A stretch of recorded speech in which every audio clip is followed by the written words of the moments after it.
Hi friends, ಎಲ್ರಿಗೂ ನಮಸ್ಕಾರ. Friends, ಇವತ್ತಿನ ಈ ವಿಡಿಯೋ ಮಾಡ್ತಾ ಇರೋ ಉದ್ದೇಶ ಏನಪ್ಪಾ ಅಂತಂದ್ರೆ, ನಾವು ಯಾವ ಟೈಮ್ ಫ್ರೇಮ್ ಚಾರ್ಟ್ ನ ಯೂಸ್ ಮಾಡಬೇಕು ಅಂತ ತುಂಬಾ ಜನ ಕೇಳ್ತಾ ಇದ್ದಾರೆ. ನನ್ನ RSI ಮತ್ತೆ ಬೊಲಿಂಜರ್ ಬ್ಯಾಂಡ್ ವಿಡಿಯೋಸ್ ನ ನೋಡಿ ಆ, ಇದಕ್ಕೆ ಯಾವ ಟೈಮ್ ಫ್ರೇಮ್ ಚಾರ್ಟ್ ನ ಯೂಸ್ ಮಾಡಿದ್ರೆ ಒಳ್ಳೇದು ಅಂತ.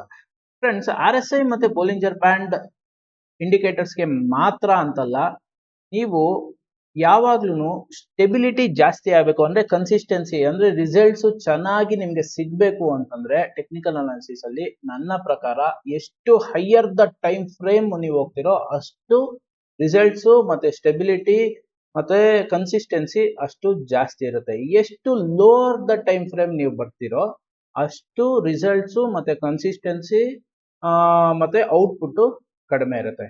ಯಾಕೆ ಅಂತಂದ್ರೆ ನೋಡಿ, ಇವಾಗ ನಾವು ಮಂತ್ಲಿ ಚಾರ್ಟ್ ನ ಯೂಸ್ ಮಾಡಿದ್ವಿ ಅಂತಂದ್ರೆ ಒಂದು ಮಂತ್ಗೆ ಒಂದು ಕ್ಯಾಂಡಲ್ ಆಗುತ್ತೆ. ಸೊ ನಮ್ಗೆ ಒಂದು ಕ್ಯಾಂಡಲ್ ಬಗ್ಗೆ ಡಿಸಿಷನ್ ನ ತಗೊಳ್ಳೋದಕ್ಕೆ ನಮ್ಗೆ ತುಂಬಾ ಟೈಮ್ ಸಿಗುತ್ತೆ. ಮತ್ತೆ ನಾವು ಸ್ಟಡಿ ಮಾಡೋದಕ್ಕೆ ಇವತ್ತು ಮಂತ್ಲಿ ಕ್ಯಾಂಡಲ್ ಕ್ಲೋಸ್ ಆಯ್ತು ಅಂತಂದ್ರೆ ನಾವು ಮಂತ್ಲಿ ಕ್ಯಾಂಡಲ್ ಕ್ಲೋಸ್ ಆಗಿದ್ದಾದ್ಮೇಲೆ ಒಂದ್ ದಿನ 2 ದಿನ ಟೈಮ್ ತಗೊಂಡು ಬೇಕಂದ್ರು ಮಂತ್ಲಿ ಕ್ಯಾಂಡಲ್ ನ ಸ್ಟಡಿ ಮಾಡ್ಬೋದು.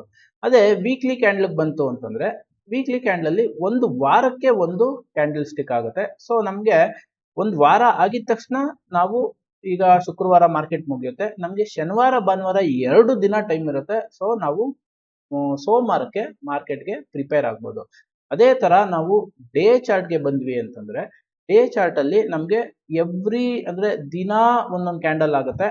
ಸೊ ನಮ್ಗೆ 3:30ಗೆ ಮಾರ್ಕೆಟ್ ಮುಗಿಯುತ್ತೆ, ನಾಳೆ ಬೆಳಿಗ್ಗೆ 9 ಗಂಟೆವರೆಗೂ ಟೈಮ್ ಇರುತ್ತೆ. ಸೊ ಹಾಗಾಗಿ ನಮ್ಗೆ ಕ್ಯಾಂಡಲ್ ಸ್ಟಿಕ್ಸ್ ನ ಅಥವಾ ಚಾರ್ಟ್ಸ್ ನ ಟೆಕ್ನಿಕಲ್ ಅನಾಲಿಸಿಸ್ ನ ಅನಾಲಿಸಿಸ್ ಮಾಡೋದಕ್ಕೆ ನಮ್ಗೆ ತುಂಬಾ ಟೈಮ್ ಇರುತ್ತೆ.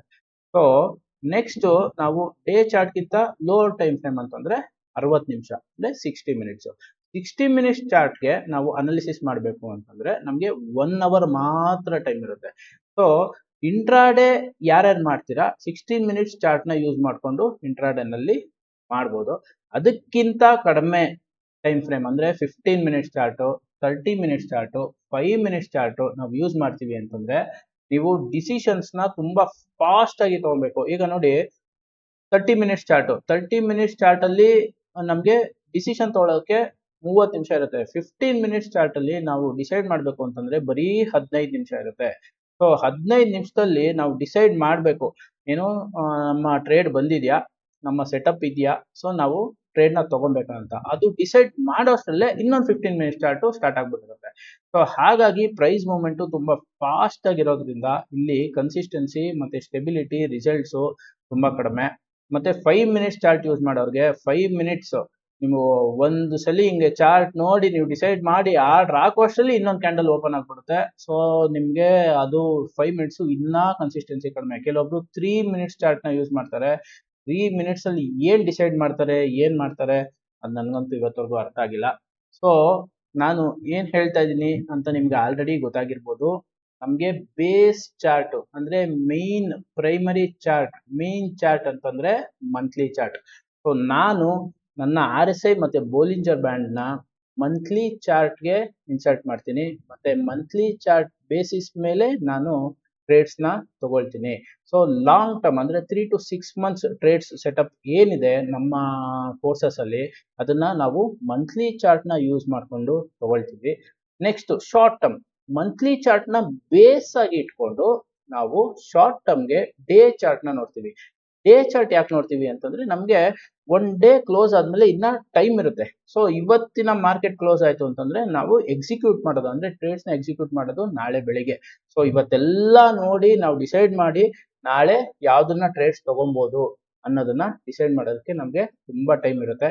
ಸೊ ಶಾರ್ಟ್ ಟರ್ಮ್ ಟ್ರೇಡ್ಸ್ ನ ನಾನು ಬೇಸ್ ಚಾರ್ಟ್ ಆಗಿ ಮಂತ್ಲಿ ಚಾರ್ಟ್ ಇಟ್ಕೊಂಡು ಡೇ ಚಾರ್ಟ್ ಅಲ್ಲಿ ನಾವು ಆರ್ಡರ್ಸ್ ನ ಎಕ್ಸಿಕ್ಯೂಟ್ ಮಾಡ್ತೀವಿ. ಸೊ ನಿಮ್ಮ ಎಲ್ಲಾ ಡೌಟ್ಸ್ಗೂ ಈ ವಿಡಿಯೋದಲ್ಲಿ ಆನ್ಸರ್ ಸಿಕ್ಕಿದೆ ಅಂತ ಅನ್ಕೊಳ್ತೀನಿ. ಯಾರೆಲ್ಲ ಡೇ ಚಾರ್ಟ್ ಗಿಂತ ಕಡಿಮೆ ಟೈಮ್ ಫ್ರೇಮ್ ಯೂಸ್ ಮಾಡ್ತಾ ಇದ್ದೀರಾ ಅವರು ಯೋಚನೆ ಮಾಡಿ, ನೀವು ಅಷ್ಟು ಫಾಸ್ಟ್ ಆಗಿ ಡಿಸೈಡ್ ಮಾಡಿ ಆರ್ಡರ್ ಪ್ಲೇಸ್ ಮಾಡಿ ಮತ್ತೆ ನೀವು ಅದನ್ನ ಮ್ಯಾನೇಜ್ ಮಾಡಕ್ ಆಗುತ್ತಾ ಅಂತ. ಸೊ ತುಂಬಾ ಜನ ಡೇ ಚಾರ್ಟ್ ಗಿಂತ ಕಡಿಮೆ ಟೈಮ್ ಫ್ರೇಮ್ ಚಾರ್ಟ್ ನ ಯೂಸ್ ಮಾಡ್ತಾ ಇರೋರೆ ತುಂಬಾ ಯಾವಾಗ್ಲೂ ಮಾರ್ಕೆಟ್ ಅಲ್ಲಿ ಆಕ್ಟಿವ್ ಆಗಿರ್ಬೇಕು ಅದು ಇದು ಅನ್ಕೊಂಡು ತುಂಬಾ ಟೆನ್ಷನ್ಸ್ ನ ತಗೊಂಡು ತುಂಬಾ ಜಾಸ್ತಿ ಟ್ರೇಡ್ಸ್ ನ ಮಾಡ್ತಾ ಇರ್ತಾರೆ. ಪ್ರೀವಿಯಸ್ಲಿ ನಾನು ಇದನ್ನ ಮಾಡ್ತಾ ಇದ್ದೆ. ಸೊ ಅದೆಲ್ಲ ವರ್ಕೌಟ್ ಆಗೋದಿಲ್ಲ. ಸೊ ಹಾಗಾಗಿ ನಾನು ಏನನ್ನ ಹೇಳ್ತಾ ಇದ್ದೀನಿ ಅಂತಂದ್ರೆ, ನೀವು ಎಷ್ಟು ಟೈಮ್ ಫ್ರೇಮ್ ಚಾರ್ಟು ಹೈಯೆಸ್ಟ್ ಹೋಗ್ತಿರೋ ಅಷ್ಟು ರಿಸಲ್ಟ್ಸು ನಿಮಗೆ ಚೆನ್ನಾಗಿ ಸಿಗುತ್ತೆ.